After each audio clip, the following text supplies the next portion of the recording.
20단원 집합입니다. 새로운 대단원이 시작되었습니다. 집합은 그렇게 어렵지는 않은데 또 어려운 문제는 다른 단원하고 이렇게 섞여서 나오기 때문에 또 복잡할 수가 있습니다. 어쨌든 개념 중심으로 꼼꼼하고 정확하게 공부를 해둬야겠습니다. 자, 제일 처음에 나오는 게 이제 용어인데요. 집합과 원소라는 말이 나옵니다. 뭐 평소에 생활 속에서도 많이 쓰는 단어이긴 합니다. 그러면 수학에서 얘기하는 집합이란 무엇인지 알아보겠습니다. 자, 밑줄이 그어져 있죠. 주어진 조건에 의하여 그 대상을 명확하게 결정할 수 있는 모임을 집합이라고 합니다. 자, 모아놨는데 그 모아놓은 그 원칙이 있어요. 뭐냐면 어떤 조건이 있단 말이에요. 그 모임에 들어갈 수 있는 조건이 있다는 얘기예요. 근데 그 대상이, 그 모임에 들어갈 수 있는 대상이 명확하게 결정할 수 있어야 한다. 대상을 명확하게 결정할 수 있는 상황이어야 집합이라고 할 수 있습니다. 예를 들어 잘생긴 남학생의 모임 하면은 남학생은 어느 정도 명확하다라고 할 수 있겠지만 아주 명확하죠. 근데 잘생긴이라는 거는 그 대상이 명확하지가 않아요. 어떤 게 잘생긴 건지 모르겠습니다. 뭐 그냥 대충 봐서 이 정도면 잘생겼어 이런 건 안 된단 말이에요. 정말 명확한 기준이 제시가 되어야 한다는 얘기입니다. 그리고 집합을 이루는 대상 하나하나를 우리는 집합에 들어가 있는 그 하나하나를 원소라고 한다라고 합니다. 빨간 글씨 보면은 A가 소문자는 원소고 항상 기억을 해두세요. 소문자는 표현할 때 원소를 의미하고 대문자는 집합을 얘기한다. 이렇게 볼 수가 있습니다. 그래서 원소는 집합에 속한다. 이렇게 얘기할 수 있어요. 어떤 원소는 그 집합에 속한다. 원소가 집합에 속한다. 이렇게 표현하는 거예요. 속하지 않을 때는 줄을 그으면 됩니다. 보기 1번에서 보면 집합이 되는 거 이렇게 물어봤는데 한국 남자의 모임, 국적 기준이다. 대상이 명확하죠.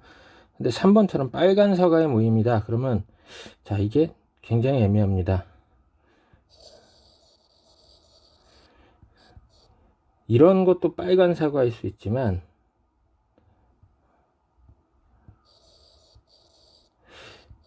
조금 덜 익은 거 이거는 빨간 사과인지 아닌지 약간 불명확해지죠.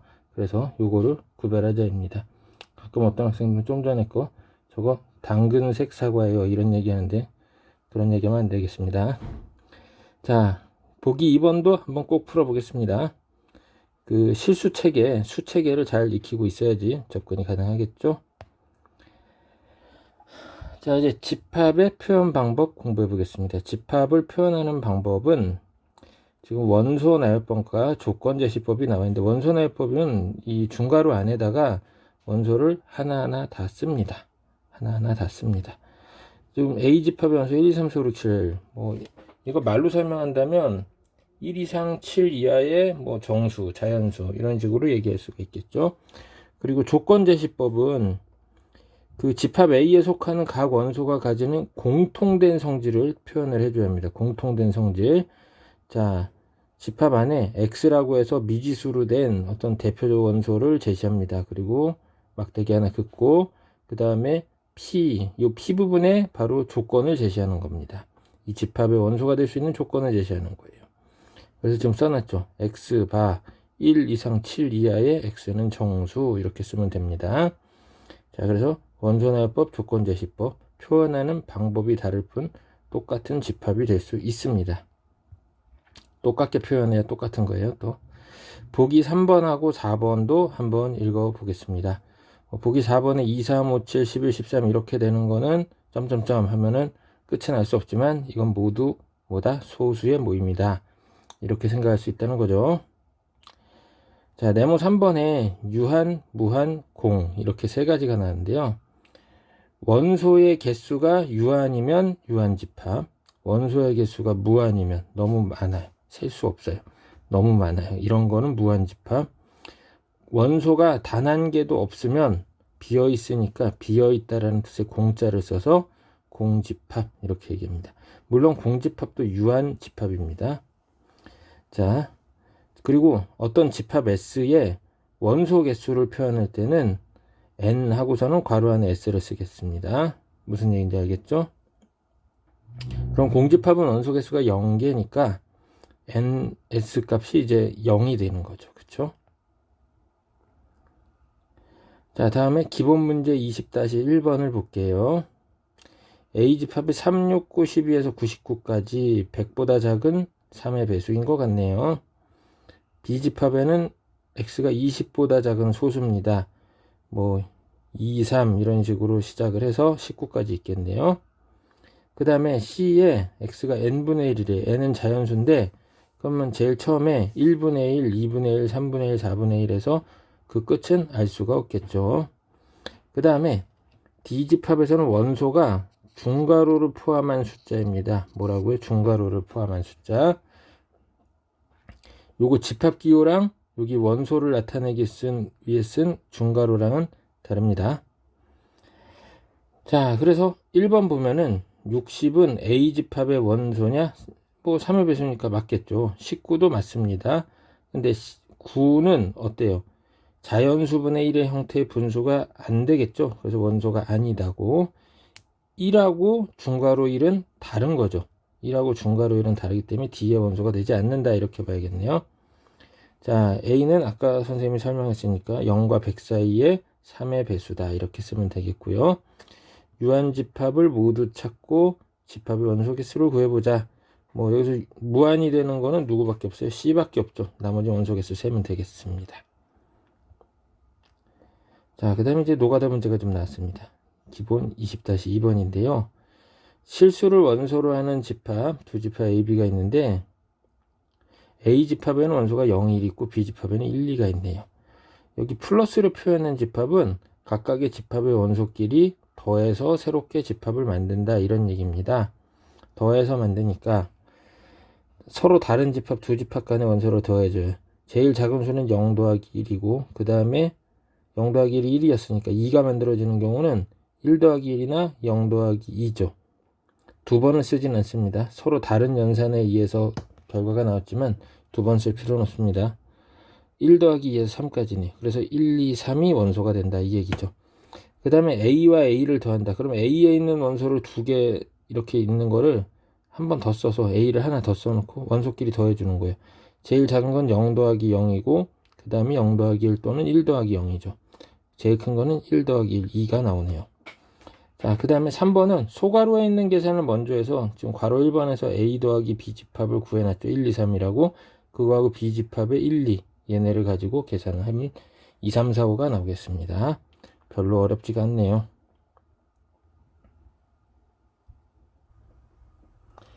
자, 이제 집합의 포함 관계를 보겠습니다. 방금 전까지는 관계가 원소와 집합의 관계를 공부했는데 이제는 집합과 집합의 관계를 같이 살펴보도록 하겠습니다. 대문자로 나타나는 게 집합인데 A집합의 원소가 1, 2, 3이 있어요. 근데 B집합의 원소가 3, 4, 5가 있어요.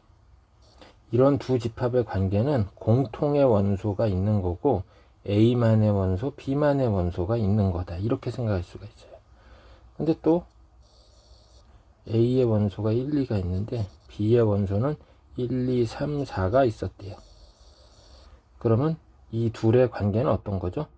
A집합의 원소는 모두 그 B의 원소도 되는 거죠. A의 원소인 동시에 B의 원소도 되고 있어요. 그러면 이런 거 우리가 뭐라고 얘기할 수 있겠죠? 지금 이 두 번째 그림 같은 경우에는 A가 B에 포함된다라고 말할 수 있습니다. A가 B에 포함된다. 잘 기억을 해두겠어요. 포함된다. 내지는 A가 B의 일부가 된다라는 뜻으로 부분집합이다. 이렇게 얘기할 수 있습니다. 하나도 어렵지 않은 얘기죠. 요 3은 공통원소라고 할 수 있고요. 공통원소라고 얘기할 때는 이제 교집합이라고 하는데, 공통원소의 집합을 교집합이라고 합니다. A와 B의 교집합. 여기에 이런 U자를 뒤집어 놓은 모양 이렇게 해놓고, 이것도 하나의 새로운 집합이 된 거예요. 그래서 3 이렇게 쓰면 됩니다. 자, 이제 이런 내용을 공부해 보겠다, 이런 얘기입니다. 부분집합. 자, A의 1, 2, 3, B의 1, 2, 3, 4, 5가 있습니다. 그럼 A의 원소는 싹 다 B의 원소가 된 거죠. 그래서 A의 임의의 원소 X가 B의 원소도 된다, 이런 뜻이에요. X가 A의 원소이면 X가 B의 원소도 된다. 이런 상황을 A가 B의 부분집합, A를 B의 부분집합이다. 그리고 기호로는 이렇게 U자를 오른쪽을 바라보게끔 B가 더 큰 거죠. 그쪽에 이렇게 열려 있습니다. A가 B에 포함된다, 이렇게 얘기합니다. 만약에 포함되지 않으면, 지금 여기 첫 번째 그림처럼 서로 포함되지 않을 때는 포함되지 않는다, 이렇게 표시하면 되겠어요. 그리고 앞에 설명했던 공집합 있잖아요. 공집합을 표현하는 방법은 요 기호, 이게 문자일 수도 있는데 공집합이라고 쓸 때는 이렇게 씁니다. 요거랑 또 같은 게 집합 기호 안에 아무것도 안 쓴 거, 이거 다 공집합을 나타냅니다. 자, 다음에 보기 1번을 보니까 다음 집합의 부분집합을 구해보자 라고 했습니다. 이렇게 파이만 있으면 공집합입니다. 자, 공집합의 부분집합은 뭐예요? 이거 하나밖에 없네요. 그 다음에 이번에 집합의 원소가 A가 있습니다. 이거의 부분집합은, 자, 아무것도 없는 거 A 하나 집어넣은 거, 이렇게 두 가지가 가능하겠고, AB 원소를 만들어 놓은 집합의 부분집합은 공집합, A만 넣은 거, B만 넣은 거, A, B 다 넣은 거. 자, 이런 상황이 만들어졌습니다. 잘 보니까 여기가 원소 0개, 원소 1개, 원소 2개인데, 원소 0개인 거는 부분집합이 1개고, 원소 1개인 거는 2개가 됐고, 원소 2개인 거는 4개가 됐어요. 1, 2, 4 하니까 어때요? 2의 거듭제곱수 같다고 그러죠? 그럼 ABC로 만들 수 있는 부분집합은 2의 세제곱해서 8개가 될 것 같은데 한번 확인해 보겠습니다. 제일 처음에 공집합, ABC 1개씩만 넣은 거, 2개씩 넣은 거 3종류가 되겠고, 그 다음에 3개 다 넣은 거에서 진짜 8개 나오네요. 그래서 이런 2의 거듭제곱이 된다라고 나와 있습니다. 또 하나 좀 공집합하고 관련돼서 설명할 게 이거랑 얘는 같다라고 했는데, 집합기호 안에 이렇게 써놨어요. 그러면 얘네는 셋이 같은 건가요? 밑에 것만 다르죠. 여기 하나 문자로 표시된 원소가 있는 겁니다. 이건 공집합이 아니라 이제는 문자로 봐야 합니다. 잘 구별해 놓겠습니다. 이것도 써놔요. 자, 그래서 집합 A1부터 AN까지 총 N개의 원소가 있는데, 부분집합은 몇 개가 만들어질 수 있느냐? 그럼 집합을 세팅을 할 때 A1을 넣느냐 마느냐 경우의 수, 그 다음에 A2도 넣느냐 마느냐, AN도 넣느냐 마느냐를 결정해서 어느 부분집합을 만든다, 이렇게 생각하면 각각 원소별로 2가지씩의 경우의 수가 있으니까 모두 일어나는 거니까 곱해주면 2의 n제곱이 되겠죠. 그래서 2의 원소 개수만큼의 거듭제곱이다 라고 얘기할 수가 있네요. 그 다음에 A1, A2를 반드시 원소로 갖는 부분집합은, 그러면 A1, A2에 대해서는 동그라미를 선택이 됐어요. 그럼 A3부터만 이제 2가지의 경우의 수가 있게 되는 거죠. 그러면 2가 2번은 빠집니다. 그래서 2의 n제곱 이렇게 하면 되겠고, 반대로 A3는 절대로 원소를 안 가지면 A3는 안 선택하는 거, 선택 안 하는 걸로 X표로 확정이 돼서 경우의 수 1가지, 나머지만 2가 거듭제곱이 되니까 2의 n제곱 이렇게 하면 됩니다. 그 다음에 A1, A2를 반드시 원소로 갖고 A3는 원소로 절대로 갖지 않는 부분집합은 이미 선택된 경우의 수가 1가지씩인 게 A1, A2, A3죠. 그래서 2의 거듭제곱에서 3번 빠진다, 이렇게 얘기할 수 있습니다. 요거 시험에 잘 나오니까 잘 써놔야겠네요. 그쵸?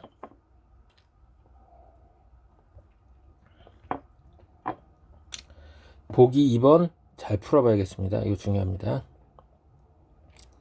그 다음에 진부분집합이다 라고 얘기합니다. 자, 그럼 우리 이런 게 맞는 말인지 한번 보겠습니다. A 집합이 있으면 A 집합도 A 집합의 부분 집합이다 라고 하면 맞는지 틀리는지. 왠지 좀 부분이라고 하면 일부여야 할 것 같은데 자기 자신이 되니까 아닐 것 같지만 이것도 부분 집합입니다. 방금 보기 1번에 괄호 4번을 한번 봐봐요. A, B, C 세 개의 원소로 된 집합이 있었는데 이거의 부분 집합 맨 마지막에 제일 큰 게 자기 자신이죠. 자기 자신도 부분 집합이 됩니다. 자, 그럼 진부분 집합은 뭐냐? 자기 자신을 제외한다 생각하면 되겠어요. 그 부분 집합들 중에 자기 자신 한 가지를 제외하면 됩니다.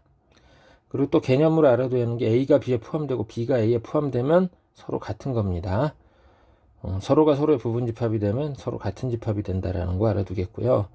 A가 B의 부분 집합인데 A는 B하고 달라요.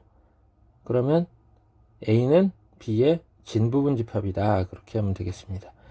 그럼 우리 진부분 집합의 원소 개수는 어떻게 하죠? 2의 n제곱에서 한 가지 빼면 되죠. 이게 뭐예요? 자기 자신입니다. 보기 3, 4번 한번 잘 풀어보겠습니다. 그 다음에 기본 20-3번은 아까 선생님이랑 같이 한번 적용을 해봤던 내용입니다.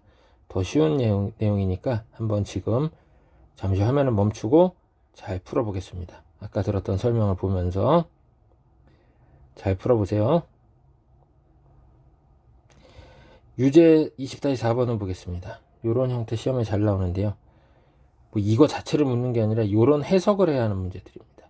1, 2, 4가 x의 부분 집합인데 x는 다시 1, 2, 4, 8, 16, 32짜리 집합의 부분 집합이다 이랬습니다. 그럼 x는 자 여기를 a 집합이라고 하고 여기를 b 집합이라고 할게요. x는 b의 부분 집합인데 a의 원소 1, 2, 4를 모두 원소로 갖는다 이런 얘기입니다. 1, 2, 4를 모두 원소로 갖는 b의 부분 집합. 그럼 1, 2, 4에 대해서는 경우의 수가 한 가지고 8, 16, 32는 두 가지씩이죠. 그래서 2의 세제곱이 답이 됩니다.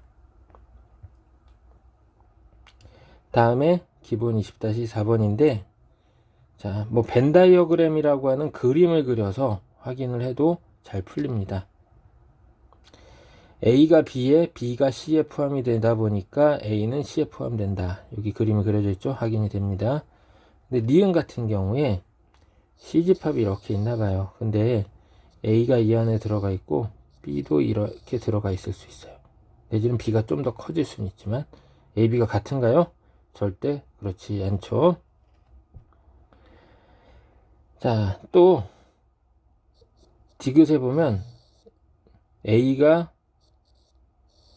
B에 포함이 됐습니다. 근데 A가 이렇게 C에 포함이 될 수 있어요. B, C가 같나요? 절대 아니죠. 이렇게 발레들이 생기고 있습니다. 자, A가 B에 포함이 되면서 B가 또 C에 포함이 되고 C는 A에 포함이 돼요. C는 A에 포함이 된다. 지금 요거를 보게 되면 A가 C에 포함되는데 C가 또 A에 포함이 된다. 이거 어떻다고 그랬죠? 두 집합이 서로 같죠. A, C가 서로 같은 게 됩니다. A, C가 같은 방식으로 이제 B도 서로 같다가 되는 거죠. 쉽게 해결이 되네요. 자, 다음에 이제 네 종류의 집합이 나옵니다. 합집합. 두 개 이상의 집합을 두 개 이상의 집합에서 원소를 모두 모아놨다 이런 얘기입니다. 두 개 이상의 집합에서 모두 합이라는 게 모두 모아놨다 이런 얘기입니다. 자, A 집합에 1, 2, 3이 있고 B 집합에 2, 3, 4, 5가 있는데 A와 B의 합집합, A, B 집합하고는 다른 집합이 되는데 A와 B의 합집합 U자를 씁니다. 그렇게 되면은 뭐예요? 원소를 모두 모아놓는 거니까 1부터 5까지 다 쓰면 되는 거죠. 자, 그러면 벤 다이어그램 AB를 그려봤을 때 AB 합집합의 원소가 될 수 있는 위치는 왼쪽, 가운데, 오른쪽 다 되죠. 여기 원소를 X라고 봤을 때 이 세 군데가 다 된다 이 얘기예요. 그래서 X는 A에 속할 수도 있고 B에 속할 수도 있다 이런 얘기죠. 둘 중에 어느 하나에만 속해도 된다. 잘 기억해도요. 둘 중 어느 하나에만 속해도 된다 써놔요. 자, 그래서 X가 A의 원소 또는 X가 B의 원소가 된다. 이렇게 보면 되겠습니다. 자, 문제 보기 1번 지금 잘 풀어보겠습니다. 화면 멈추고. 교집합은 아까도 간단히 설명했는데 공통원소를 찾는 겁니다. 공통원소만으로 만든 새로운 집합입니다. A에 1, 2, 3, B에 2, 3, 4, 5가 있으니까 공통원소 2, 3이죠. 그래서 A와 B의 교집합은 2, 3이다 이 얘기입니다. 이건 무슨 뜻이냐? X가 여기에만 있을 수 있으니까 A의 원소가 되는 동시에 B의 원소가 돼야 한다. 그래서 여기 그리고 AND의 개념이 들어갑니다. 보기 2번도 잘 풀어보겠습니다. 자, 이제 여집합이라는 그런 개념을 공부해 보도록 하겠습니다. 자, 여집합이 있기 위해서는 전체 집합을 전제로 하고 있습니다. 전체 집합은 어떤 전부를 다 모아놨다라고 생각하면 되겠습니다. 전부를 다. 자, 그래서 그 전체를 기준으로 했을 때 A집합, B집합 이렇게 표현이 되어 있어요. 전체 집합은 A부터 Z이 있고 A집합은 A, B, C가 있고 B집합은 F, G, H, I가 있네요. 그런데 여집합이라는 건 뭐냐? A의 여집합이라고 해서 A 위에 C자를 쓰게 됩니다. 이건 뭐냐? A에 속하지 않는 모든 원소로 이루어진 집합을 전체 집합 U에 대한 A의 여집합이다 라고 얘기합니다. 그림을 그려놨습니다. 자, U가 있는데 A가 이렇게 A, B, C가 있어요. 그러면 A의 여집합은 뭐냐? 이 바깥에 색칠한 부분이다 이 얘기죠. A 밖에 있지만 전체 집합 안에는 있어야 한다는 얘기죠. 그림이 좀 애매하게 돼 있네요. 여기 바깥 이 부분을 A 여집합이라고 봐야 합니다. A 여집합은 그래서 원소가 전체 집합의 원소인 동시에 그리고 A의 원소는 되지 않는다 이런 뜻을 얘기합니다. 보기 3번 한번 풀어보겠습니다. 예를 들어 사람이 전체 집합이면 중일 학생 집합을 A 집합이라고 해보겠습니다. 그럼 A의 여집합은 뭐가 들어가요? 초등, 유치원생, 중2부터 할머니, 할아버지까지 다 들어가는 거죠. 이렇게 생각하면 되겠습니다. A의 여집합을 사람 아닌 강아지 들어가요? 강아지 안 들어갑니다. 제가 우리 할머니 강아지인데요. 제가 친구들 사이에서는 개로 불리는데 이런 거 안 돼요. 자, 다음에 차집합 보겠습니다. 차집합. 자, 차라는 건 이제 뭘 얘기하는지 뺀다란 얘기죠. 차집합이니까 뭐 자동차 이런 거 생각하면 안 되고 뺀다 이런 얘기입니다. 1, 2, 3, 4, 5가 A집합의 원소, 2, 4, 6이 B집합의 원소인데 A차 B, A에서 B의 원소에 해당하는 거는 제거했다 이런 얘기입니다. 그럼 남은 게 1, 3, 5죠. 이렇게 생각하면 돼요. 요건 이제 또 전체 집합을 전제로 하진 않습니다. 자, A차 B, 요 X의 위치가 요 왼쪽 가운데 오른쪽 중에 왼쪽 것만 해당한다 이 얘기죠. 그래서 X가 A의 원소가 되긴 하지만 B의 원소는 되지 않는다. 둘 다 성립해야 하니까 그리고 AND의 개념입니다. 자, 요것도 보기 4번 잘 풀어보면서 정리해 보겠고요. 여기 맨 마지막에 어드바이스 이거 되게 중요합니다. A차 B는 A교 B 여집합 요거랑 같대요. 확인해 볼까요? A에서 B를 빼면 여기 기역 부분만 남아있죠. 기역, 니은, 디귿, 리을로 표시했는데 B의 여집합은 어디를 얘기하죠? 기역, 리을이고 A는 기역, 니은이에요. 그럼 겹치는 게 누구죠? 기역이죠. 자, 이렇게 된다는 거. 이거 서로 같습니다. 그래서 요거 많이 쓰니까 잘 기억을 해둬야 돼. A 여집합 교 B는 뭘 의미한다? B차 A다. 이렇게 또 순서 바뀌어 있어도 헷갈리지 않아야겠습니다. 일단은 오늘은 여기까지 하고 우리 학생들이 94쪽에 있는 기본 5번하고 기본 6번, 기본 7번을 한번 숙제로 풀어오면은 다음 시간에 요걸 이어서 다 정리를 한번 해보도록 하겠습니다. 그래서 우리 94쪽부터는 2교시에 진행을 하겠습니다. 수고했습니다.